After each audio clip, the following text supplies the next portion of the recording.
ప్రియులారా, श्रीयों, యేసు ప్రభువు ప్రవచన పురుషుడు. यीशु मसीह भविष्यवाणी का पुरुष है. యేసు ప్రభుని గురించి మరి ముందే ప్రవచించబడింది. यीशु मसीह के विषय में पहले ही भविष्यवाणी की गई. పోయినసారి మనం తెలుసుకున్నాము, జరగబోయేదంతా ఆయన తెలుసు. हमने सुना था कि क्या क्या उसके साथ होने वाला है, सब कुछ उसे पता है. ఏం జరుగుద్దో ఆయనతోటి ఆయన తెలుసు. उसके साथ क्या होगा उसे पता है. ఆయన గురించి ముందే ధర్మశాస్త్రంలో రాశారు. उसके विषय में पहले ही व्यवस्था में लिखा हुआ है. అందుకే ఆ ధర్మశాస్త్రాన్ని ధ్యానించమని పూర్వం మోషే కూడా మరి ఇజ్రాయేలులకు తెలియజేయడం జరిగింది. इसलिए पूर्व में मूसा ने भी इजरायलियों को कहा कि व्यवस्था को दिन रात ध्यान करो. అదృశ్య దేవుణ్ణి, ఆ సనాతన దేవుణ్ణి, ఆ ఆత్మరూపి స్వరూపుని, ఆ ప్రేమ రూపి మరి స్వరూపుని తెలుసుకోవాలంటే బైబుల్ చదవాలా. अदृश्य परमेश्वर, सनातन परमेश्वर, आत्मरूपी और प्रेम रूपी परमेश्वर के बारे में हमें जानना है तो बाइबल को हमें पढ़ना है. ప్రియులారా, మనం సందేశాన్ని 3 విధాలుగా వినవచ్చు. हम संदेश को 3 तरीके के सुन सकते हैं. ఒకటి చరిత్రాంశం వినొచ్చు, एक चरित्र के अनुसार, 2 అక్షరార్థంగా వినొచ్చు, दूसरा अक्षर के अनुसार, 3 ఆత్మీయ అనుసారం వినొచ్చు. तीसरा आत्मा के अनुसार. చరిత్ర పురుషుడిన, ये इतिहास का पुरुष है. చరిత్ర అంటే గడిచిపోయింది. इतिहास मतलब जो बीत गया. ఆ గడిచిపోయినటువంటి ఆ చరిత్రలో దేవుడు ఉన్నాడు. जो बीत गया उस इतिहास में परमेश्वर है. తర్వాత అక్షరము, उसके बाद अक्षर. ఇదిగో ఈ బైబుల్, ఈ బైబుల్ అక్షర రూపంలో ఉంది ప్రియులారా. ये बाइबल अक्षर रूप में है. అక్షర రూపంలో ఉంది. अक्षर रूप में है. తర్వాత उसके बाद ఈ అక్షరంలో ఆత్మీయ స్థితి ఉంది. इस अक्षर में आत्मिक हालत भी है. ఆత్మీయ స్థితిని మనం జాగ్రత్తగా గమనించాలి. हमें आत्मिक स्थिति पर ध्यान देना चाहिए. మరి త్రిత్వంలో మనం గమనిస్తే సూర్యునికి కూడా త్రిత్వం అని గమనించాం. त्रिएक के विषय में हमने जाना कि सूर्य में भी 3 विषय हैं. సూర్యుడు, सूरज, ఎండ, धूप ఏడిమి. और गर्मी. అందులో నుంచి ఒక రసాయన పదార్థం వచ్చింది. उसके अंदर से एक पदार्थ निकलता है. అందుకే సైంటిస్టులు అంటారు, इसलिए साइंटिस्ट कहते हैं మీరు ఎండలో ఉంటే డి విటమిన్ పొందుకుంటారు. आप धूप में रहोगे तो आपको डी विटामिन मिलेगा. డి విటమిన్ ఉంటుంది. डी विटामिन होता है उसमें. అట్లానే उसी तरह ఈ అక్షరం నుంచి ఆత్మీయ స్థితి వచ్చింది. इस अक्षर के द्वारा ही हमारी आत्मिक हालत बनती है. కాబట్టి इसलिए మనం ఈ రోజు आज हम ఈ అక్షర రూపమైనటువంటి ఈ ఆధ్యాత్మిక వాక్యంలో నుండి ఒక ఆత్మీయ అంశం వినబోతున్నాం. इस अक्षर रूप में से आत्मिक एक वचन को हम सुनने जा रहे हैं. ప్రియులారా, प्रियो, మరి యోహాను సువార్త 11వ అధ్యాయము 50వ వచనం ఒకసారి చదువుకుందాం. यूहन्ना सुसमाचार 11वां अध्याय 50वां वचन एक बार हम पढ़ेंगे. అందరు తీయండి. सब खोलिए. 11 11वां अध्याय 50వ వచనం అందరు తీయండి. 50वां वचन. और ना यह समझते हो कि तुम्हारे लिए यह भला है कि हमारे लोगों के लिए एक मनुष्य मरे और सारी जाति नष्ट ना हो. అర్థమైందా? ఇది ధర్మశాస్త్రంలో రాయబడి ఉంది. ये बात व्यवस्था में लिखी हुई है. ఆనాడు ఆ కాలములో మరి ఆ సంవత్సరము ప్రధాన యాజకుడై ఉండి ఆయన చెప్పినటువంటి మాట ఏంటంటే, మన జనమంతయు నశింపకుండునట్లు ఒక మనుష్యుడు ప్రజల కొరకు చనిపోవటం మీకు యుక్తమని మీరు ఆలోచించుకొనరు అని వారితో చెప్పాను. అర్థమైందా? समझ में आया? కానీ ఇక్కడ 51 అంటాడు, लेकिन यहाँ 51 తానంతట తానే ఇలాగూ చెప్పలేదు గాని ఆ సంవత్సరము ప్రధాన యాజకుడై ఉండెను గనుక యేసు ఆ జనము కొరకు మాత్రమే గాక చెదిరిపోయిన దేవుని పిల్లలను ఏకముగా సమకూర్చుటకును చావనై ఉన్నాడని ప్రవచించెను.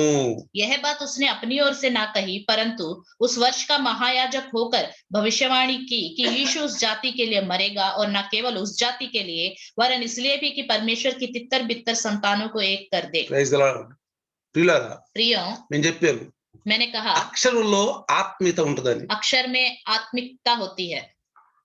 అక్షరము చంపుద్ది, ఆత్మ జీవింపజేస్తుంది. अक्षर मारती है, आत्मा जीवन देती है. కేవలం మనం అక్షరాన్ని విన్నాం అనుకోండి, अगर सिर्फ हम अक्षर को ही सुनेंगे, సైతాను మనల్ని మోసం చేసి గుమ్రాహ్ చేస్తాడు. शैतान हमें धोखा देकर गुमराह कर देगा. మనం వాక్యం విన్నా గాని. हम वचन सुन ले तो, కానీ ఆ అక్షరంలో ఆత్మ గనక మనం చేపట్టుకున్నాం అనుకో, लेकिन उस अक्षर में आत्मा को अगर हम थामे रहे तो వాళ్ళని ఏం చేయలేదు. उसको शैतान कुछ नहीं कर सकता. వాళ్ళని ఏం చేయలేదు. कुछ भी नहीं कर सकता. కేవలం అక్షరం వింటారే, जो सिर्फ अक्षर सुनते हैं వాళ్ళని గుమ్రాహ్ చేస్తారు. उनको गुमराह कर देगा. ఈనాడు నామకార్థ క్రైస్తవులు, అల్ప విశ్వాసులు, అవిశ్వాసులు వాళ్ళే. आजकल नाम मात्र क्रिश्चियन, अल्प विश्वासी, अविश्वासी वही लोग हैं. వాళ్ళు అక్షరం వింటారు, वो सिर्फ अक्षर सुनते हैं, అక్షరం వింటారు, अक्षर सुनते हैं, బాగుంది అనుకుంటారు, सोचते हैं अच्छा కానీ है, అందులో ఆత్మీయత అనేది తెలియదు. लेकिन उसके अंदर आत्मिक बात नहीं पता। ఇక్కడ ఆత్మీయత గురించి చెప్తాను జాగ్రత్తగా. यहाँ पे आत्मिक बात मैं बताता हूँ, ध्यान से పరిశుద్ధాత్మే सुनिए। మనం చెప్తాడు. पवित्र आत्मा ही हमें बताएगा। ఇక్కడ ఏమన్నాడు यहाँ क्या कहता है, జాగ్రత్తగా వినండి. ध्यान से सुनिए।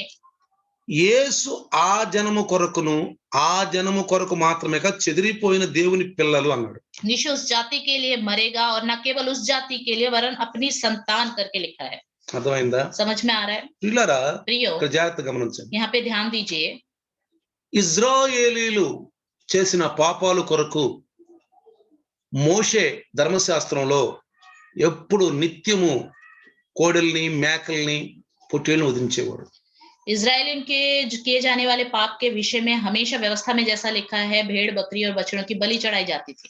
ఆ మేక, ఆ గొర్రె, ఆ కోడి యేసు ప్రభువు యొక్క ఆ యొక్క మరి ఆ ప్రవచనంలో ఉంది. वे भेड़ बकरी और बछड़ा जो है यीशु मसीह के उस भविष्यवाणी में भी है। అది ఛాయ, वो छाया है, ఇది నిజ రూపం. ये सच्चा रूप है। యేసు ప్రభు రక్తం కార్చకుండా గొర్రెల యొక్కయు మేకల యొక్కయు రక్తం కార్చిన వారికి పరిపూర్ణమైనటువంటి పరలోకం దొరకదు.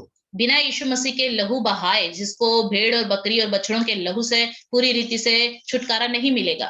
ఆ నీతిమంతులు, वो जो धर्मी लोग ఆ थे, రక్తం ద్వారా కడగబడ్డ जो వాళ్ళు, उस प्रभु के द्वारा धुले हुए हैं, చనిపోయిన వారు సూక్ష్మ దేహంతో దాచబడ్డారు. जो मर गए वो सूक्ष्म देह के साथ छुपाए गए। వెయిట్ చేస్తున్నారు ఆ యొక్క క్రీస్తు కొరకు. वो इंतजार कर रहे हैं मसीह के लिए, క్రీస్తు కొరకు వెయిట్ చేస్తున్నారు. मसीह के लिए इंतजार कर रहे हैं। అర్థమైందా? समझ में आ रहा है? ఇప్పుడు ఆ ఇజ్రాయెల్ కొరకు యేసు ప్రభు చనిపోవాలి. उन इजरायलियों के लिए यीशु मसीह को मरना है। బ్రతికున్నవారు, जो जीवित हैं, బ్రతికున్నవారు క్రీస్తు రక్తంలో కడగబడాలి.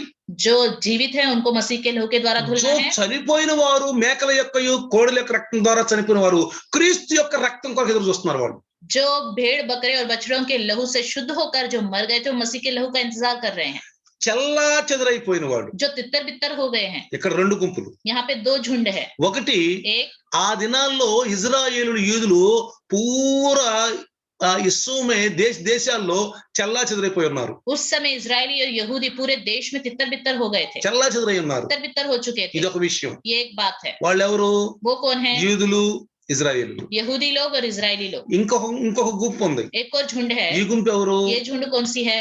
బాబేలు గోపురం కట్టబడుతున్నప్పుడు అంటే జలప్రళయం అయిపోయిన తర్వాత వాళ్ళని ఫలించండి, అభివృద్ధి పొందండి, విస్తరించండి, భూమిని నిందించండి అని నోవాహుకి దేవుడు వాగ్దానం ఇచ్చిన తర్వాత, जल प्रलय खत्म होने के बाद नूह को जब परमेश्वर ने वादा किया कि फूलो फलो और फलवंत हो जाओ, వీళ్ళు ముందుకు నడుస్తూ సీనారు ప్రాంతం అంటే బాబేలు దగ్గరికి వచ్చినాక మనం ఎక్కడికి వెళ్ళొద్దు, ఇక్కడే ఉందాం, ఆకాశం అంట ఒక గోపురం కట్టుకుందాం, పేరు సంపాదించుకుందాం అని ఒక గోపురం కడతాం మొదలు పెట్టారు. ये लोग चलते चलते बाबेल करके एक जगह है, वहां पे शिनार के पास पहुंचकर इन्होंने सोचा हम कहीं भी नहीं जाएंगे, कहीं पे भी तितर बितर नहीं होंगे, आकाश को छूने के बराबर एक गुम्बट बनाएंगे और यहीं पे रहेंगे। ప్రియులారా, प्रियो, దేవుడు చూసే దేవుడు. परमेश्वर देखने वाला है। కొంతమంది అనుకుంటారు कुछ लोग सोचते हैं మా పాపాలు మరి ఆ దేవుడు చూడట్లేదు అని. हमारे पाप को परमेश्वर नहीं देख रहा, చూడట్లేదు అనుకుంటారు. नहीं देख रहा करके सोचते हैं। చూస్తున్నాడు ప్రియులారా. परमेश्वर देखता है, అందుకే ఈ బైబిల్ రాయబడింది. इसलिए बाइबल लिखा हुआ है। బైబిల్లో ఉన్నటువంటి రాసింది పరిశుద్ధాత్ముడు,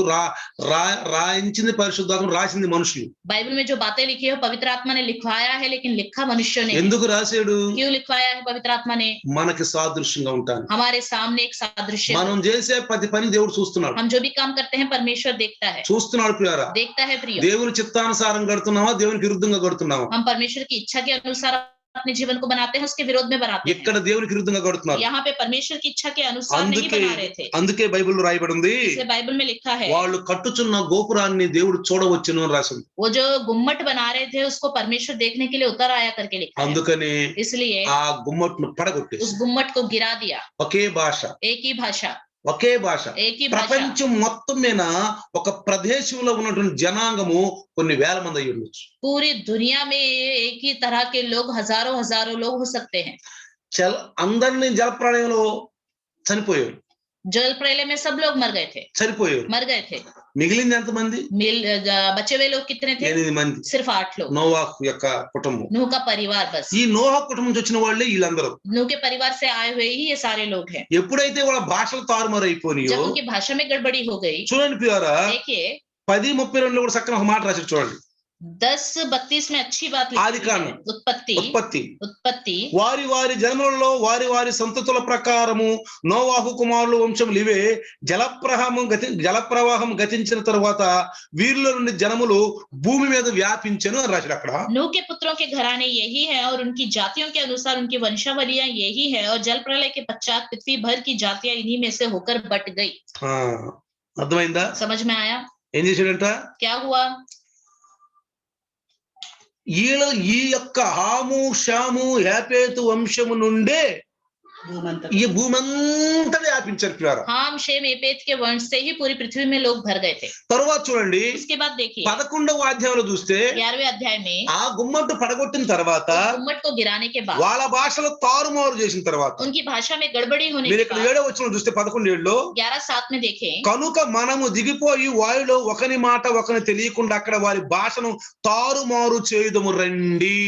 इसलिए आओ हम उतर के उनकी भाषा में गड़बड़ी डालें कि वे एक दूसरे की बोली को ना समझ सके। రండి आओ आइए आइए अकेला नहीं है, पिता पुत्र पवित्र आत्मा. पिता पुत्र पवित्र आत्मा రండి आओ। అదేనా? समझ में आ रहा है? రండి అంటే మతలబు इसका मतलब क्या है? పితా पिता పుత్ర पुत्र పవిత్ర ఆత్మ. पवित्र आत्मा। తండ్రి అయిన దేవుడు, पिता परमेश्वर, కుమారుడైన దేవుడు, पुत्र परमेश्वर, ఆత్మ అయిన దేవుడు आत्मरूपी परमेश्वर, చూడవచ్చాడు. ये तीनों देखने के लिए आए। ఏం చేశారు? क्या किया? భాషలు తారుమారైపోయింది. भाषा में गड़बड़ी कर दी, తారుమారైపోయింది. गड़बड़ी कर दी। 8వ వచనం 8वां वचन అలాగు యెహోవా అక్కడ నుండి భూమి అంతటా వారిని చెదరగొట్టెను. इस प्रकार यहोवा ने उनको वहां से सारी पृथ्वी के ऊपर फैला दिया ఆ పట్టణం కొట్ట మానిరి. और उन्होंने उस नगर का बनाना छोड़ दिया। అర్థమైందా? కింద ఏం రాశారు చూడండి. देखिए नीचे क्या लिखा దాని है? బాబేలు అని పేరు పెట్టింది.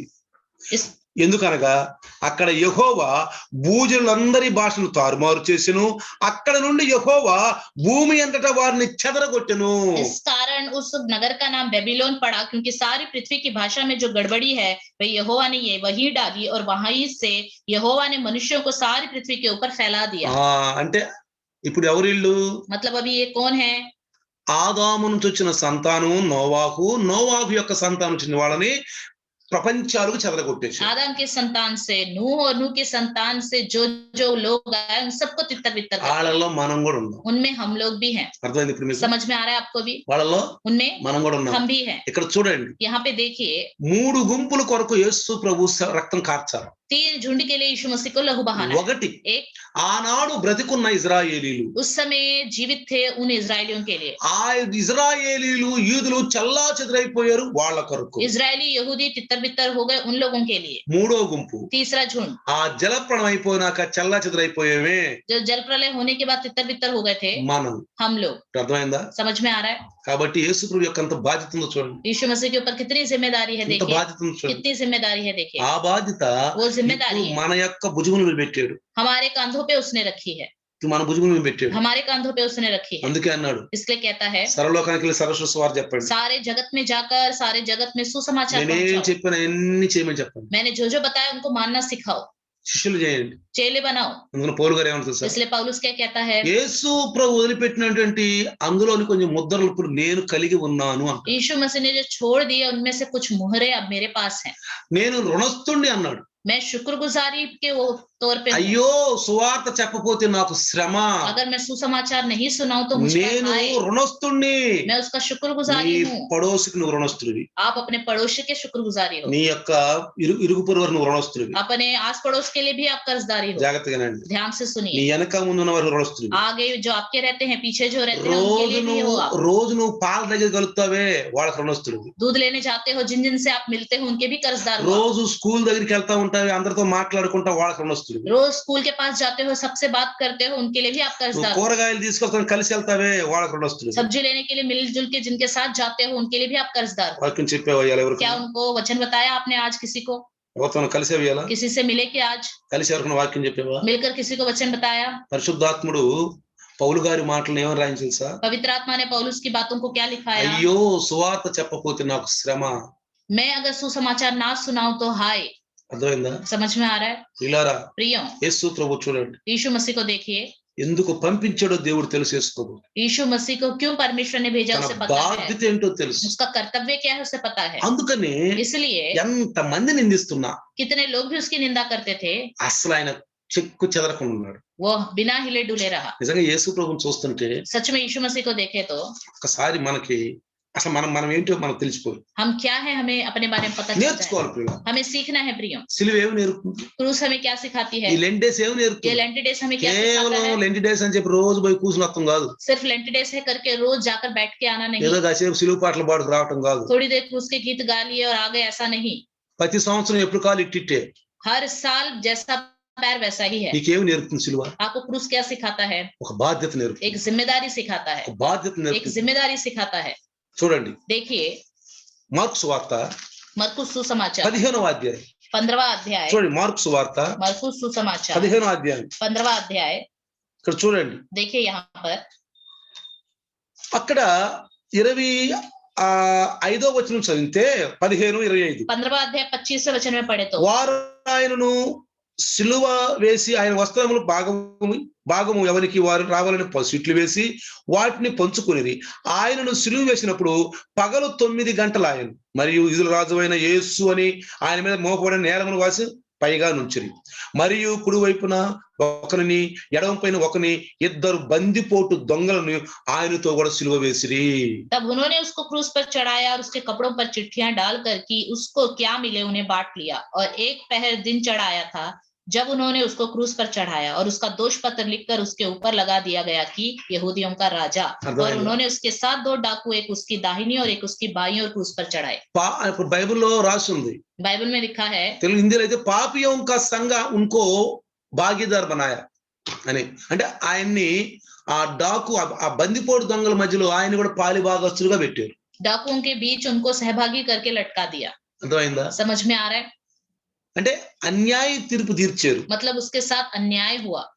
చూడండి देखिए ఆ మార్గం వెళుచున్న వారని తలలో ఊపుచూ उस मार्ग में जाने वाले सब लोग అంటే सर हिलाते హేళన थे. చేస్తున్నారు. मतलब मजाक उड़ा रहे थे. యేసు ప్రభు సిలువలో ఉన్నప్పుడు వేలాడుతున్నప్పుడు హేళన చేస్తున్నారు. यीशु मसीह जब क्रूस में था, लटका हुआ था, लोग मजाक उड़ा रहे थे. కానీ వాళ్ళకి తెలీదు వాళ్ళ కోసం కూడా సిలువెక్కాడు. लेकिन उनको पता नहीं, उनके लिए भी यीशु मसीह क्रूस पर चढ़ा. వాళ్ళ కోసం కూడా ఈయన సిలువెక్కాడు. వాళ్ళు కూడా భాగీదారులే దీంట్లో. उनके लिए भी वो क्रूस पर चढ़ा है, वो लोग भी इसमें भागीदार हैं. ఈ రోజు యేసు ప్రభు నిందిస్తున్నారే आजकल जो यीशु मसीह की निंदा करते हैं అన్ని జనులు, अन्य जाति लोग, చిత్రవిత్తనయ్యులు వీళ్ళే, तितर बितर हुए लोग वही చల్లా हैं. చెదరైపోయిన వీళ్ళే. तितर बितर लहू వీళ్ళ यही కోసం हैं. కూడా సిలువెక్కాడు యేసని తెలియట్లేళ్ళకి. इनके लिए भी यीशु मसीह क्रूस पर चढ़ाई करके इन्हें पता नहीं. మన బాధ్యత అని తెలుసా? हमारी जिम्मेदारी क्या है? అయ్యా నీ కోసం కూడా సిలువెక్కాడు. आपके लिए भी वो क्रूस पर चढ़ा है. మనం అన్ని జనులు అయ్యా, हम अन्य जाति हैं, ఆదాము సంతానం అయ్యా. हम आदम की संतान हैं. అమ్మ నీ కోసం కూడా సిలువెక్కాడు. वो आपके लिए भी क्रूस पर चढ़ा है. కేవలం గుడ్ ఫ్రైడే క్రైస్తవులకు కాదు, सिर्फ गुड फ्राइडे क्रिश्चियन लोगों के लिए नहीं, భూమి మీద నివసిస్తున్న మానవాళి కొరకే గుడ్ ఫ్రైడే. पृथ्वी पर निवास करने वाले इंसानों के लिए है. పునరుద్ధాన పండుగ కేవలం క్రైస్తవులకు కాదు, पुनरुत्थान का त्योहार सिर्फ क्रिश्चियन लोगों के लिए ఈ नहीं, భూమి మీద చల్లా చెదరైపోయిన మన అందరి కొరకు. इस पृथ्वी में तितर बितर हुए हम सब लोगों के लिए है. పౌలు గారు అంటాడు, पौलुस कहता है, రోమా 15 అనుకుంటాను, रोमियो 15 में है शायद, పంపించకపోతే ఎవరు పోతారు? अगर नहीं भेजूंगा तो कौन जाएगा? పోకపోతే నువ్వు ఎలా చెప్తా? अगर नहीं जाओगे तो कैसे बताओगे? చెప్పకపోతే ఎట్లా విశ్వసిస్తారు? नहीं बताओगे तो कैसे स्वीकार करेंगे? అర్థమవుతుందా? समझ में आ నువ్వు रहा है? చెప్పకపోతే ఎట్లా విశ్వసిస్తారు? अगर नहीं बताओगे तो कैसे विश्वास करेंगे? నోరిచ్చింది ఎందుకు? मुंह किस लिए दिया है? కాళ్ళు ఇచ్చింది ఎందుకు? पैर किस लिए दिया है? చెప్పండి. बताइए. కేవలం ఈ లోకమైన దృశ్యాలు చూసుకుంటాం, सिर्फ इस संसार के दृश्यों को देखना, సంపాదించుకోవటం, తినటం, कमाना, खाना, పిల్లలను పోషించుకోవటం, बच्चों का पालन पोषण करना. నామకార్థ క్రైస్తవులు ఇదే ఆశీర్వాదం ప్రార్థన చేస్తారు. नाम मात्र विश्वासी यही है आशीष करके ఏ प्रार्थना करते हैं. ఆశీర్వాదం ప్రభు అని సాయంకాలం ప్రార్థన చేస్తారు. शाम को प्रार्थना करते हैं, यही आशीष है प्रभु. ఇప్పుడు దేవుడు అంటే తెలుసా, तब प्रभु क्या कहेगा? మరి ఇదే నీకు ఆశీర్వాదం అయితే నా పని చేయవే? మరి अगर यही आपके लिए आशीष है तो मेरा काम क्यों नहीं करते? ఎందుకు వాక్యం చెప్పు? నువ్వు क्यों वचन नहीं बताते? ఎందుకు లైవ్ జనాల్ని ఒకళ్ళని లైవ్ లో తీసుకురా, एक कम से कम एक को लाइव में लेके आओ, 2-3 తీసుకురా, 2-3 लोगों को लेके आओ. ప్రయాసపడు, मेहनत కरो, ప్రయాసపడు, मेहनत करो. ప్రయాసపడిన వాళ్ళకి ఫలం దొరుకుతుంది. जो मेहनत करते हैं उनको फल मिलता నువ్వు है. ప్రయాసపడి చెప్పు దేవుడికి, आप मेहनत करके परमेश्वर से कहो, నేను చెప్పాను ప్రభు प्रभु मैंने बताया, అని రాలేదు ప్రభు. लेकिन वो नहीं आए. చెప్పకుండా बिना बताए రారులే ప్రభు వాళ్ళు, वो नहीं आएंगे प्रभु. అట్లా అనకూడదు. ऐसा नहीं ఆయన कहना ఆకాశం चाहिए. నవ్వుకుంటాడు, वो आकाश में बैठकर हंसेगा, నవ్వుకుంటాడు. ఏంటి మన బాధ్యత ఈ రోజు? आज के दिन हमारी जिम्मेदारी क्या ఏంటి है? బాధ్యత అని చెప్పండి. बताइए क्या है जिम्मेदारी? యేసు ప్రభు వచ్చిన అడిగితే ఏం చేస్తా? यीशु मसीह जब आएगा पूछेगा तो क्या बताओगे? ఏం చేస్తా? क्या बताओगे? ఏం చేశారు? 5 తలాంతులుడనా? ఇదేనా? जो 5 తలాంతుల నుంచి ఇంకో 5 సంపాదించాడు. जिसके पास 5 तोड़े थे उसने 5 और कमाए. రెండోడు जिसके पास 2 थे 2 సంపాదించాడు. उसने 2 कमाए. శబాష్ బడా దాస్ అన్నాడు. शाबाश मेरे बड़े अच्छे दास कहा. ఒకటోని అడిగాడు. और जिसके पास 1 था उससे లేదు पूछा. ఏం సంపాదలేదు. तो मैं उसने कहा मैंने कुछ नहीं कमाया. ఎందుకు అనవసరంగా क्यों बेकार में? ఏమన్నా అయితే ఏం చేస్తాం? क्या कुछ हो गया तो क्या करेंगे? ఒక భూమిలో పెట్టాను. इसलिए मैंने पृथ्वी में जमा दबा दिया उसे. నేను తీసుకో. तो तेरा तोड़ा ये लो. ఇప్పుడు కూడా अभी भी ఎందుకు మనకు అనవసరంగా? हमें क्या करना बेकार మన में? భక్తి మనం చేసుకుందాం. अपनी भक्ति हम करेंगे. ఇతరులు చెప్పామనుకో दूसरों को बताएंगे तो అనవసరం గొడవలు, बेकार में తగాదలు झगड़े होंगे. ఎందుకు అనవసరంగా? क्या करना? అయ్యే నేనేం చెప్పలేదు, ఎవరు చెప్పలేదు, प्रभु मैंने किसी को नहीं बताया, ఎవరు చెప్పలేదు. किसी को भी नहीं बताया. కానీ అక్కడ మనకు సాదృశ్యంగా ఉంది. लेकिन हमारे लिए वहाँ एक सादृश्य है. ఏం చేసావు, నీకు ఇచ్చినటువంటి బాధ్యత ఏంటి అని అడుగుతాను. तुम्हें जो जिम्मेदारी दी गई है क्या किया उसका अगर पूछेंगे तो ప్రియులారా, प्रियो ఇది ఒక ఆధ్యాత్మిక మనకు ఒక బాధ్యత. एक आत्मिक जिम्मेदारी है हमारी. ఇది బాధ్యత ప్రియులారా, जिम्मेदारी है. ఇది మనకి ఇచ్చిన బాధ్యత. ये हमें दी गई है जिम्मेदारी. ఆయనకి ఇచ్చిన బాధ్యత ఆయన నెరవేర్చాడు. यीशु मसीह को जो जिम्मेदारी दी गई थी उसने उसे पूरा किया. చూడండి, देखिए దేవాలయమును పడగొట్టి 3 దినములలో కట్టువాడా, मंदिर को गिराकर 3 दिन में बनाने वाला, శిలువ మీద నుండి దిగి నిన్ను నువ్వు రక్షించుకోరుమని చెప్పి ఆయనను దూషించిరి. क्रूस में से उतरकर अपने आप को बचा ले करके उसकी निंदा कर रहे थे. దూషించారు. निंदा कर रहे थे. అట్లు శాస్త్రులను ప్రధాన యాజకులు అపహాసము చేయుచు ఇతరులను రక్షించెను, వీడు తన్ను తాను రక్షించుకోలేడా? इस रीति से प्रधान याजक भी शास्त्रियों समेत आपस में ठट्टे से कहते थे, इसने औरों को बचाया पर अपने को नहीं बचा सकता. ఇజ్రాయేలు రాజుకు క్రీస్తు ఇప్పుడు శిలువ మీద నుండి దిగి రావచ్చును, అప్పుడు మనము చూసి నమ్ముదుమని ఒకరితో ఒకరు చెప్పుకొనిరి. इजराइल का राजा मसीह अब क्रूस पर से उतर आए कि हम देखकर विश्वास करें, और जो उसके साथ क्रूसों पर चढ़ाए गए थे वह भी उसकी निंदा करते थे. ఆ నిందలన్నీ, ఆ దోషంలో, ఆ హేళనలో అన్ని యేసుప్రభు వింటున్నాడు. वो निंदा, वो ठट्टा करना, ये सारी बातें यीशु मसीह सुन रहा తర్వాత था. 32 కింద చూస్తే उसके बाद 32 में नीचे देखे, ఆయనతో కూడా సిలువ వేయబడిన వారును ఆయనను నిందించిరి. के साथ जो क्रूस पर लटकाए गए थे वो लोग भी निंदा कर रहे थे. చూసారా, देखा, నిందించారు. निंदा कर रहे थे. కానీ ఒక దొంగ लेकिन एक चोर కొన్ని గంటల్లో कुछ घंटों में ही యేసు నిజరక్షకుడైన దేవుడు, यीशु मसीह ही सच्चा उद्धारकर्ता ఈయనకి प्रभु ఒక है. పరలోకం ఉంది, इसके लिए स्वर्ग है, ఈయనకి ఒక రాజ్యం ఉంది, इनका एक राज्य है, ఈయనకి ఒక తండ్రి ఉన్నాడు. इसका पिता है. కాబట్టి ప్రభువా इसलिए प्रभु క్షమించు, నన్ను मुझे क्षमा करो, నన్ను క్షమించు. मुझे क्षमा ఆ करो. పక్కన దొంగని గద్దించారు. उसके बगल में जो चोर था उसको उसने डांटा. అరే మనకైతే ఇది న్యాయమే, अरे हमारे लिए तो ये दंड अच्छा है, न्याय మనం है, తప్పు చేసాం, हमने तो गलती की है. కానీ ఈ लेकिन మనుషులు ये इंसान అన్యాయంగా ఈయనకి శిక్ష విధించారు. अन्याय रूप में इसको दंड दिया जा रहा है. ప్రభువా प्रभु ఇప్పుడే నన్ను నువ్వు నీ రాజ్యంలో నన్ను జ్ఞాపకం చేసుకో. अभी इसी समय अपने राज्य में मुझे याद करो. అర్థమైందా? समझ में आ रहा है? దూషిస్తున్నారు. निंदा कर रहे हैं. ఇంకా చూస్తే और देखे तो యేసు ప్రభు यीशु मसीह 3 గంటలప్పుడు 34వ వచనంలో ఏలోయి ఏలోయి లామా సబక్తాని అని బిగ్గరగా కేక వేసెను. ఆ మాటలకు నా దేవా నన్ను ఎందుకు చెయ్యి విడిచివని అర్థము. దగ్గర నిలిచిన వారిలో కొందరు ఆ మాటలు విని అదుగో ఏలియాని పిలుచున్నాడనిరి. 34वें वचन में तीसरे पहर यीशु ने बड़े शब्द से पुकार कर कहा, इलोई इलोई लामा सबक्तानी, जिसका अर्थ यह है, हे मेरे परमेश्वर तूने मुझे क्यों छोड़ दिया. ఎందుకంటే क्योंकि అక్కడ ఉన్న కొంతమంది ఆ భాష కూడా తెలియదు.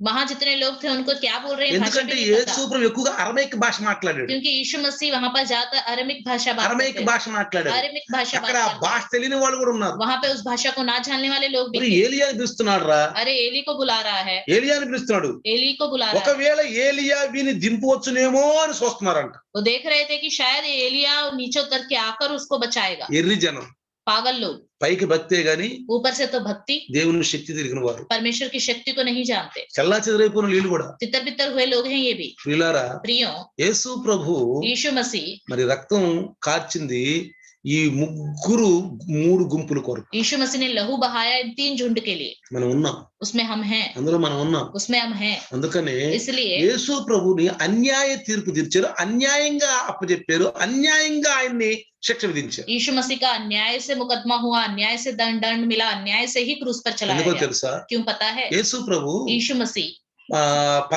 మత్తయి సువార్త मत्ती सुसमाचार 16వ అధ్యాయము एक बार 16वां अध्याय, మీరు చూస్తే అక్కడ 21 ఉంటాను. చూస్తే ఏమంటాడు? ఇప్పుడు నేను యెరూషలేము వెళ్తున్నాను. 16वां अध्याय 21 वचन में होगा, मैं अभी यरूशलेम जा रहा हूँ. మరి पुरनियों, प्रधान याजकों, ప్రధాన యాజకం, शास्त्रियों के साथ दुख उठाकर శాస్త్రిयों के साथ दुख उठाकर मार डाला जाऊंगा और तीसरे दिन जी उठूंगा। ఇట్లానే మరి తర్వాత ఈ 2 చోట్ల మనం చెప్పాను మన్ను అన్యజనులకు అప్పగిస్తారు అన్నాడు. मैंने 2 जगह दिखा के आपको बताया, जिसमें लिखा है कि मुझे अन्य जातियों के हाथ में सौंप మొన్న देंगे। చూపించాను మీకు. मैंने आपको वचन చూపించాను. दिखाया था మత్తయి సువార్తలోనే मत्ती सुसमाचार में ఇంకో చోట ఏం రాశాడంటే एक और जगह लिखा నన్ను है, అన్యజనులకు అప్పగిస్తారు. मुझे अन्य जातियों के हाथ में सौंप देंगे। నిజంగా అన్యజనులకు అప్పగించారు. सच में अन्य जातियों के हाथ में सौंप दिया। రెండోసారి एक बार నీకు ధర్మశాస్త్రం గురించి ఒకసారి చెప్తాను మీకు. व्यवस्था के बारे में आपको बताऊंगा। ధర్మశాస్త్రం అంటే లేవి కాండం 24వ అధ్యాయం చూస్తే एक बार लेवी व्यवस्था 24वां अध्याय एक बार देखेंगे। 24वां अध्याय 10వ వచనం నుంచి 10वें वचन से, ఇజ్రాయేలీయురాలకు ఒక స్త్రీకిని ఐగుప్తుడకు ఒక పురుషునికిని పుట్టిన వాడొకడు ఇజ్రాయేలుల మధ్యకు వచ్చెను. ఆ ఇజ్రాయేలురాలనే కుమారునికి ఒక ఇజ్రాయేలునికి పాళెములో పోరు పడగా ఆ ఇజ్రాయేలీరాలు కుమారుడు యెహోవా నామమును దూషించి శపింపగా ఆ జనులు మోషే యొద్దకు వారిని తీసుకుని వచ్చిరి. उन दिनों में किसी జాగ్రత్తగా రండి. ध्यान से सुनिए, उन दिनों में किसी इजरायली स्त्री का बेटा जिसका पिता मिस्री पुरुष था इजरायलियों के बीच चला गया, और वहां इजरायली स्त्री का बेटा और एक इजरायली पुरुष छावनी के बीच आपस में मारपीट करने लगे, और वह इजरायली स्त्री का बेटा यहोवा के नाम की निंदा करके शाप देने लगा। और यह सुनकर लोग मूसा के पास उसे ले आए। వాని తల్లి పేరు షెలోమితి, ఆమె దాను గోత్రికుడైన దిబ్రీ కుమార్తె. उसकी माता का नाम शलोमीत था, जो दान के गोत्र की दिब्री की बेटी थी। యెహోవా ఏమి సెలవిచ్చునో తెలుసుకునే వరకు వారిని కావలిలో ఉంచిరి. उन्होंने उसको हवालात में बंद किया, जिससे यहोवा की आज्ञा से इस बात पर विचार किया जाए। అప్పుడు యెహోవా మోషేకిలాగా సెలవిచ్చెను, శపించిన వానిని పాళెము ఎలుపలకు తీసుకొని రమ్ము. వాని శాపవచనములను వినిన వారందరూ వాని తల మీద తమ చేతులు ఉంచిన తరువాత సర్వ సమాజము రాళ్లతో వాని సావగొట్టవలెను. तब यहोवा ने मूसा से कहा, तुम लोग उस शाप देने वाले को छावनी से बाहर ले जाओ, और जितनों ने वह निंदा सुनी हो वह सब अपने अपने हाथ उसके सिर पर टेके, तब सारी मंडली के लोग उस पर पथराव करे। మరియు నీవు ఇశ్రాయేలు తిట్టనుము, తన దేవుని శపించువాడు తన పాప శిక్షను భరింపవలెను.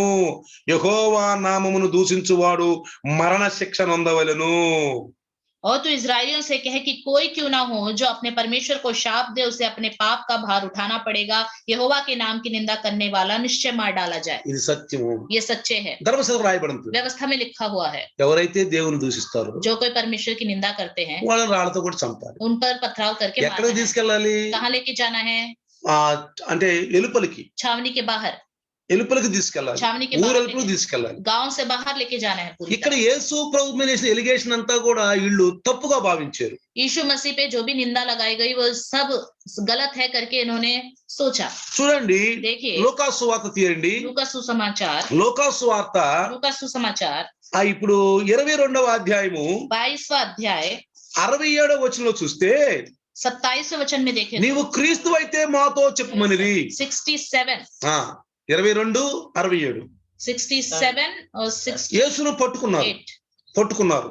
यहाँ पे यीशु मसीह को पकड़ा। ఇప్పుడు ఏమడుగుతున్నారు వీళ్ళు? శాస్త్రులు మరి పెద్దలను ప్రధాన యాజకులు ఏమని అడుగుతున్నారు? यहाँ पे शास्त्री, फरीसी और प्रधान याजक लोग क्या पूछ रहे నువ్వు हैं? క్రీస్తు అయితే మాతో చెప్పమనిరి. अगर तू मसीह है तो हमें बता दे। అందుకైన इसलिए నేను उसने, మీతో చెప్పిన ఎడల మీరు నమ్మరు. मैं अगर तुम्हें बताऊंगा तो तुम प्रतीति नहीं करोगे। అదియుగాక నేను మిమ్మును అడిగిన ఎడల మీరు నాకు ఉత్తరం చెప్పరు. यदि पूछूं तो उत्तर ना दोगे। ఇది మొదలుకొని మనుష్య కుమారుడు మహాత్యము గల దేవుని కుడిపార్శ్వమున ఆసీనుడగునని వారితో చెప్పెను. परंतु अब से मनुष्य का पुत्र सर्वशक्तिमान परमेश्वर की दाहिनी ओर बैठा रहेगा। యేసు అబద్ధం ఆడబడుతున్నాడు. यीशु मसीह झूठ नहीं बोलता है, తప్పించుకోవడానికి అబద్ధం ఆడకూడదు. उसने बच निकलने के लिए झूठ नहीं बोला। ఈనాడు క్రైస్తవులు आजकल क्रिश्चियन लोग సమయపరంగా తప్పించుకుంటూ ఉంటారు. समय से बचने की कोशिश करते हैं, తప్పించుకుంటూ ఉంటారు. बचने की कोशिश करते అబద్ధాలు हैं, ఆడుతూ झूठ ఉంటారు. बोलते रहते हैं, ఎక్కడ ఆడాల్సిన అక్కడ ఆడుతూ ఉంటారు. जहाँ पे जो नाटक करना है वहाँ करते रहते हैं। క్రైస్తవులు क्रिश्चियन लोग, అన్ని జనులకు మనకు పర్వాలేదు. अन्य जाति हो तो कोई बात नहीं, వాళ్ళు సైతాన్ చేతిలో वो ఉన్నారు. तो शैतान के हाथ, వాళ్ళు రక్షించబడాలి. उन्हें बचना है, వాళ్ళు ప్రభు దగ్గర రావాలి. उन्हें प्रभु के पास आना అది है, మన ప్రార్థన. ये हमारी కానీ प्रार्थना है। క్రైస్తవులు ఇలా పనిచేస్తే, लेकिन क्रिश्चियन लोग ऐसा काम करे तो, ఈ క్రైస్తవులు ఎట్లా చెప్తే, ये क्रिश्चियन लोग ऐसे कहें వీళ్ళు तो, అబద్ధాలు ఆడితే ये झूठ बोले तो మరి వీళ్ళు క్రైస్తవులేనా? ये क्या क्रिश्चियन है? వీళ్ళు నకిలీ క్రైస్తవులు. ये नकली क्रिश्चियन है। వీళ్ళెవరో? ये कौन है? వీళ్ళు నకిలీ క్రైస్తవులు. नकली क्रिश्चियन, సాతాను చేతిలో వాడబడుతున్న వాళ్ళు. शैतान के हाथ में इस्तेमाल हो रहे हैं, సాతాను చేతిలో ఒక ఆయుధముగా పనిముట్టుగా వాడబడుతున్న వాళ్ళు. शैतान के हाथ में एक वस्तु की तरह इस्तेमाल हो रहे हैं। చూడండి, देखिए ఇప్పుడు వెంటనే तुरंत 70 వచనం అంటాడు 70वें वचन में कहता అందుకు है, వారందరూ అట్లయితే నీవు దేవుని కుమారుడువా అని इस అడిగారు. पर सबने कहा तो क्या तू परमेश्वर का पुत्र है? మీరు అన్నట్టే నేను ఆయనను అని చెప్పాడంట. उसने उनसे कहा, तुम आप ही कहते हो क्योंकि मैं हूँ। అందుకు వారు మనకిక సాక్షులతో పని ఏమి, మనం అతని నోటి మాట వింటిమి కదా అని చెప్పుకొనిరి. तब उन्होंने कहा, अब हमें गवाही की क्या आवश्यकता है, क्योंकि हमने आप ही उसके मुंह से सुन लिया है। అంటే వీళ్ళు అనేది ఏంటి ఇక్కడ, तो ये क्या कह रहे हैं यहाँ వీడు पर? వడ్లవాడు కుమారుడు అయ్యుండి ये बड़ाई का पुत्र है, వీళ్ళ అమ్మ మరియమ్మ కాదా, इसकी मम्मी तो मरियम है, మరి వీళ్ళ సహోదరులందరూ మనతో పాటు లేరా, इसके भाई तो हमारे साथ ही మరి रहते ఇంత हैं। జ్ఞానం ఎక్కడి నుంచి వచ్చింది, इतना ज्ञान इसको कहाँ అందులో से ఈయన मिला? నజరేతులో పుట్టాడే, ऊपर से तो ये नासरत में पैदा हुआ। గలిలీలో ప్రాంతం నజరేతు, गलील में एक जगह है नासरत, గలీలో అందరూ అన్యజనులు ఎక్కువ ఉంటారు. गलील में अन्य जाति लोग ज्यादा रहते ఈ हैं। నాజరత్ ఒక ఊరు, చిన్న ఊరు, नासरत तो छोटा सा गांव ఇది है, ఎన్నికలేంది, ये गिनने में नहीं आता है, ఎన్నికలేంది, ये कहीं पे भी ఇది गिनने में పెద్ద नहीं ఒక आता। రహదారికి చాలా మూల కోణెలు, ఎక్కువ మూల కోణెలు ఉంటది. ये गांव जो है बहुत ही कोने में है, ఇక్కడ జనులు ఎన్నికలేని వారు కాదు, यहाँ पे लोग जो है किसी की नजर में नहीं होते, అందుకనే ఈయన్ని తీసేసిన పరంగా మాట్లాడుతున్నారు. इसलिए इससे ऐसी बुरी तरह बातें कर रहे हैं। అందుకే వాక్యం చదువుతుంది, తీసేసిన రాయి తలకు మూల రాయి అని. इसलिए वचन कहता है, जो पत्थर निकम्मा ठहरा गया वही सिर का ఇప్పుడు వీళ్ళు అనేది ఏంటంటే వీడు దేవుని దూషిస్తున్నాడు, इसलिए ये कहते हैं ये परमेश्वर की निंदा कर रहा है। అంటే యేసు క్రీస్తు గురించి వాళ్ళు పొరబడుతున్నారు. यीशु मसीह के विषय में गलत सोच रहे हैं। యేసులో ప్రచారం చేసినప్పుడు అన్నాడు, यीशु मसीह ने जब प्रचार किया तब నా कहा, గురించి అభ్యంతర పడువాడు మరి పరలోక రాజ్యానికి వారసులు కాదు అన్నాడు. मेरे विषय में जो शक करता है वो स्वर्ग राज्य का वारिस నా नहीं है। గురించి అభ్యంతర పడొద్దు అని చెప్పి. मेरे विषय में शक ना करो। ఇప్పుడు వీళ్ళు अभी వీడు ये लोग క్రీస్తు అంటున్నాడు, मसीह कहता है, మనుష్య కుమారుడు అంటున్నాడు, ये मनुष्य का पुत्र है అంటే करके దేవుని कहता है, కుమారుడు అంటాడు. मतलब परमेश्वर का पुत्र है करके बता रहा है। మరలా నేను పరలోకంలో దేవుని కుడిపార్శ్వాన కూర్చుని అంటాడు. फिर मैं स्वर्ग में पिता के दाहिनी ओर बैठूंगा करके बोल रहा है। ఇంకా చూడండి, और देखिए, పిలాతు దగ్గర తీసుకెళ్ళినప్పుడు వీళ్ళు जब पिलातुस के पास इसे ले गए, 3 ఎలిగేషన్లు ఆయన మీద వేశారు. 3 निंदाएं इस पर लगाई गई।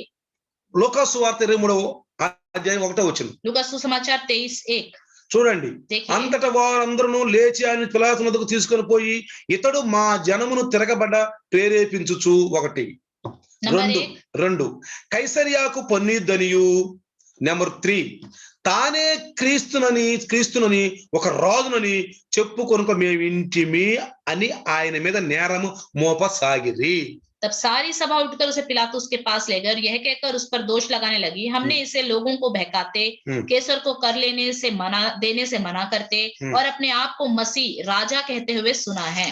ఇప్పుడు యాక్చువల్ గా ఇప్పుడు ఏం చేయాలి, ఇప్పుడు యేసు ప్రభుని तो अभी यीशु मसीह के साथ इन्हें क्या करना चाहिए? వీళ్ళు ఏం చేయాలి చెప్పండి, क्या करना चाहिए बताइए? రాళ్లతో ఒకటి సంపాలి. पथराव करके मारना चाहिए। అర్థమవుతుంది మీకు? समझ में आ रहा है? ధర్మశాస్త్ర ప్రకారంగా व्यवस्था के अनुसार యేసు ప్రభుని यीशु मसीह को పాళెం ఎలుపులకు తీసుకెళ్లి गांव के बाहर ले जाकर సమాజం అంతా पूरा समाज ఆయన मिलके నెత్తి మీద చేతులు పెట్టి उसके सर पर हाथ रखकर రాళ్లు తీసుకుని पत्थर लेकर కొట్టి मारकर చంపాలి. खत्म करना है। అది ధర్మశాస్త్రం రాయబడింది. व्यवस्था में ये लिखा हुआ है। అర్థమైంది? ఇప్పుడు समझ में आ रहा है? యేసు అన్నాడు కదా, यीशु मसीह ने कहा ना, అన్యజనుల చేతికి నన్ను అప్పగిస్తారు. अन्य जातियों के हाथ में मुझे सौंपेंगे। అక్షరంలో ఆధ్యాత్మిక, अक्षर में आत्मिक बात, ఇది అక్షరం, ये अक्षर है, కానీ దీంట్లో ఆధ్యాత్మికత ఉంది. लेकिन इसमें आत्मिक बात అంటే है। వాక్యం లేకుండా, అక్షరం లేకుండా ఆధ్యాత్మికత లేదు, अक्षर के बिना आत्मिक बात नहीं है, ఆధ్యాత్మికత లేకుండా అక్షరం లేదు, आत्मिक बात के बिना अक्षर भी नहीं है, చరిత్ర లేకుండా ఆత్మీయత లేదు, అక్షరం లేదు. बिना इतिहास के आत्मिक नहीं है, अक्षर ఒక भी नहीं। దానితో ఒకటి ఇమిడి ఉంది ప్రియులారా. एक के साथ एक जुड़ा हुआ है। ఇప్పుడు చూడండి, अभी देखिए, యేసు ప్రభుని यीशु मसीह को పిలాతు దగ్గర తీసుకెళ్లి पिलातुस के पास ले ఈ गए, ఎలిగేషన్ అంతా ఎత్తున్నారు. ये पूरी निंदा उस पर डाल रहे थे। అప్పుడు तब పిలాతు అన్నాడు, पिलातुस ने कहा, యోహాను సువార్త यूहन्ना सुसमाचार 18వ అధ్యాయం 18वां अध्याय చూడండి. देखिए, ఇక్కడ మీరు ఆ 28 నుంచి చదువుకుంటూ వస్తే 28 से अगर आप पढ़ते हुए आए तो, వారు కైపా యొద్ద నుండి అధికార మందిరము యేసును తీసుకొని పోయి, అప్పుడు ఉదయం ఆయను కనుక వారు మైలు పడకుండా పస్కాను భుజింపవలని అధికార మందిరంలోకి వెళ్ళలేదు. కావున పిలాతు బయట ఉన్న వారి వద్దకు వచ్చి, ఈ మనుషుని మీద మీరు ఏ నేరము మోపుచున్నారనెను. అందుకు వారు, వీడు దుర్మార్గుడు, కాని ఎడలా వీరిని నీకు అప్పగించి ఉండమని అతనితో చెప్పిరి. तब वह यीशु को कैफा के पास से किले को ले गए और भोर का समय था, परंतु वह आप किले के भीतर नहीं गए ताकि अशुद्ध ना हो, परंतु फंसा खा सके। तब पिलातुस उनके पास बाहर निकल आया और कहा, तुम इस मनुष्य पर किस बात का आरोप लगाते हो? उन्होंने उसको उत्तर दिया, यदि वह कुकर्मी ना होता तो हम उसे तेरे हाथ ना सौंपते। ఎందుకంటే ఆ రోజుల్లో వాళ్ళకి వాళ్ళే పరిశుద్ధులుగా ఎంచుకున్నారు. क्योंकि उन दिनों उन्होंने अपने आप को पवित्र जान लिया। అన్ని జనులలో భోజనం చేయరు, वो अन्य जातियों के घरों में भोजन नहीं करते, భోజనం చేయరు. भोजन नहीं करते। అందుకే యేసు ప్రభువు ఇంకొక ఎలిగేషన్ వేశారు. और एक और निंदा उन्होंने यीशु मसीह पर ఆయన डाली। ప్రచారం చేస్తున్నప్పుడు जब वो प्रचार करता ఈయన था, పాపులేళ్లలోకి వెళ్ళి ఆహారం ये తింటారు. पापियों के घर में जाकर भोजन करता था మరి ఈయన పాపులతో కలిసి జీవిస్తున్నాడు. और ये पापियों के साथ मिलके जी रहा है। ఈనాడు చూడండి చాలా మంది అంటారు, आजकल बहुत से लोग कहते हैं, మేము సచ్చిన వాళ్ళ ఇళ్ళ దగ్గరికి వెళ్ళాం, जिनके घर में किसी की मृत्यु हो गई है उनके पास हम नहीं जाएंगे, వాళ్ళ ఇళ్ళకి భోజనాలకు వెళ్ళాం, उनके घरों में हम खाना खाने भी नहीं जाएंगे, పెళ్లిళ్ళ దగ్గరికి వెళ్ళాం, जिनके घरों में शादियां हो गई है उनके घर हम వాళ్ళ नहीं ఇళ్ళల్లో जाएंगे, మేము భోజనం చెయ్యం. उनके घरों में हम खाना नहीं खाएंगे। ఇది తప్పు ప్రియులారా, ये गलत है प्रियो, ఇది తప్పు. ये गलत है। ఎందుకో తెలుసా? क्यों पता है? ఎళ్ళు, जाओ, ఆహారం తిను, भोजन खाओ, వాళ్ళకి వాక్యం చెప్పు. उन्हें वचन बताओ। ఒకవేళ अगर వాళ్ళు वो लोग ఏదన్నా బలర్పించటము कोई बलि चढ़ाएं, ఇంకేదన్నా చేస్తే అది చూస్తారు తినబాబు. अगर और कुछ कर रहे हैं और आपको दिख गया तो आप मत खाओ। విందు భోజనం पार्टी है कोई, అందరికి ఇస్తున్నారు, నీకు ఇస్తున్నారు, सबको दे रहे हैं, आपको भी दे रहे हैं, నీకు ఇస్తున్నారు. आपको भी दे रहे हैं, కలిసిమెలిసి ఉండండి. मिलजुल के रहिए। మనల్ని ఆయన జనములలోకి పంపించాడు, उसने हमें लोगों के बीच में भेजा है, జనములలోకి పంపించాడు. लोगों के बीच में भेजा ఈ है। క్రైస్తవుడు ఒంటరి పీతికి మన తెలుగులో ఒక మాట అంటారు, ఒంటి పీతికి గద్ద.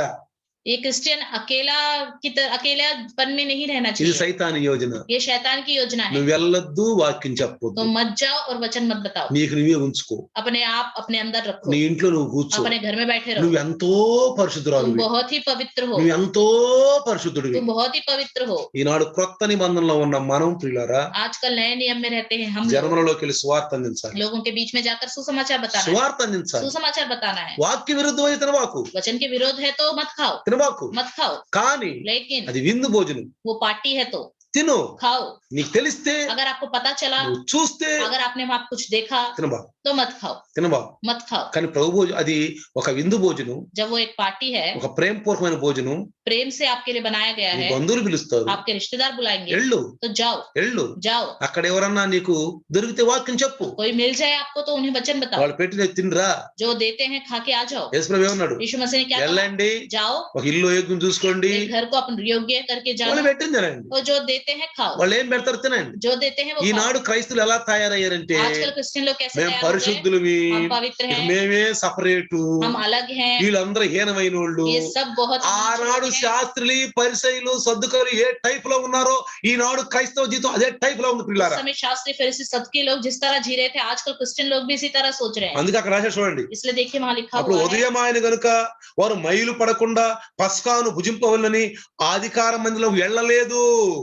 उस समय सुबह हो गई थी, फसा को खाना है करके वो लोग मंदिर में नहीं गए, ఎందుకంటే क्योंकि యేసుని ఒక పాపిగా, ఒక దోషిగా, ఒక అన్యజనుడుగా వాళ్ళు భావించారు. क्योंकि यीशु मसीह को उन्होंने पापी, दोषी और अन्य जाति करके सोचा। ఇది కూడా లేఖన భాగాలు రాసింది, ये भी लेखन भाग में लिखा हुआ है, జరుగుతుంది ప్రియులారా. ये हो रहे हैं ఈయన प्रिय। లేఖన పురుషుడు, ये लेखन का ఈయన पुरुष है, ప్రవచన పురుషుడు. ये भविष्यवाणी का पुरुष है। యేసు అంటే ఎవరు?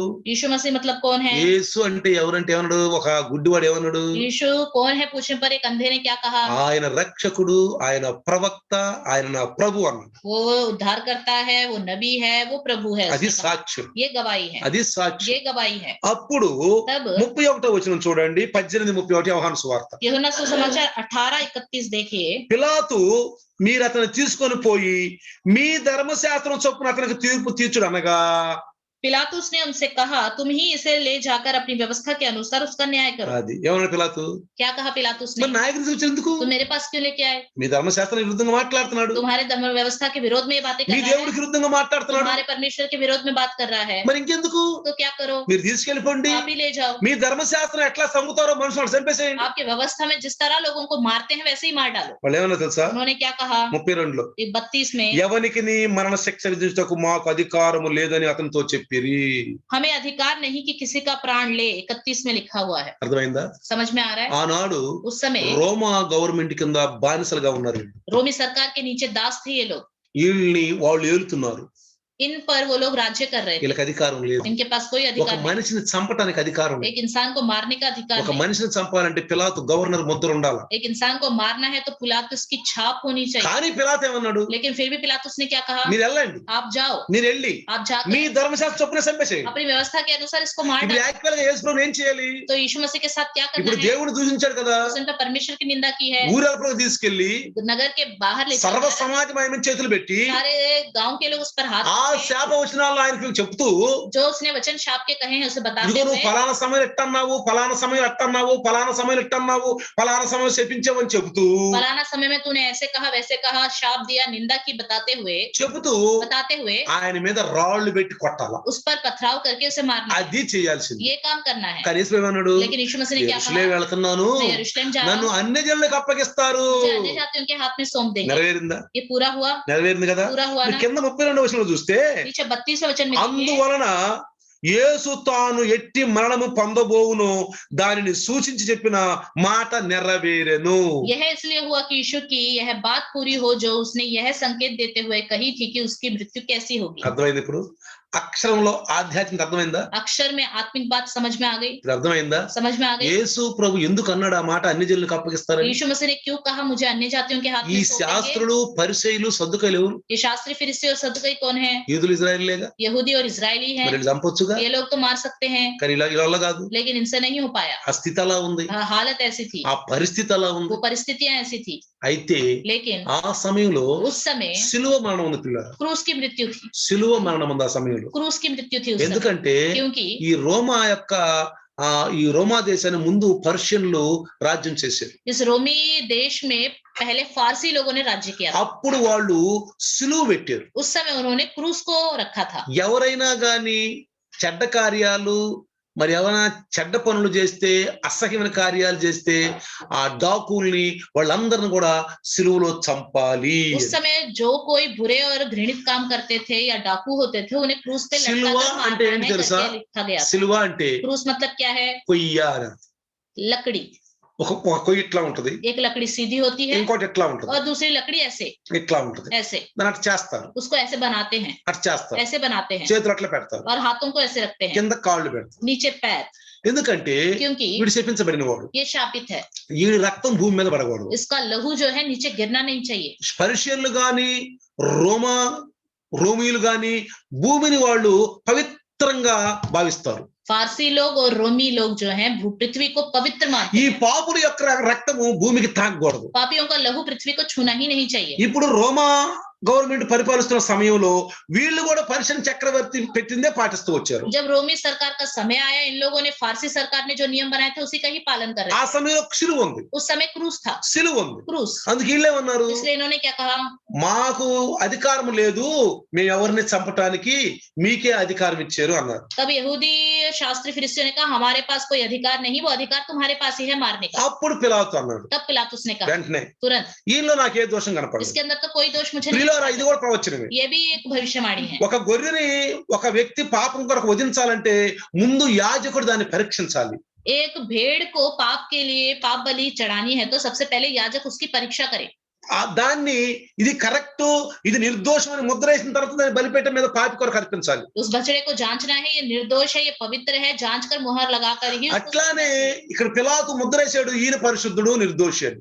इसी तरह पिलातुस ने मुहर लगा दी कि ये पवित्र है, निर्दोष है, ఈ దోషం నా మీదకి రావాలని చేసుకోనుకున్నాడు. ये दोष मेरे पर नहीं आना चाहिए करके उसने हाथ धो लिया। ఆయన భార్య కూడా లెటర్ రాసింది, उसकी पत्नी ने भी उसको पत्र అయ్యా लिखा, నేను కల్లో చూశాను మధ్యాహ్నం, मैंने दोपहर को सपना देखा, ఈయన నిర్దోషి, ये निर्दोष व्यक्ति ఈయన ఏ है, పాపం చేయలేదు उसने कोई पाप नहीं किया है, అని చెప్పింది. उसने बताया। అప్పుడు పిలాతు అన్నాడు, तब पिलातुस ने మీరు कहा కపటంగా పట్టించారు ఇతన్ని, तुमने कपट करके इसको మీరు पकड़ाया కపటంగా है, పట్టించారు, कपट करके इसको पकड़ाया है। అరుస్తున్నారు सब चिल्ला रहे हैं, అరుస్తున్నారు. चिल्ला रहे हैं। వెంటనే అన్నాడు, तुरंत నేను कहा సిలువ వేసుకోండి అన్నాడు. तो आप ही क्रूस पर चढ़ा लो।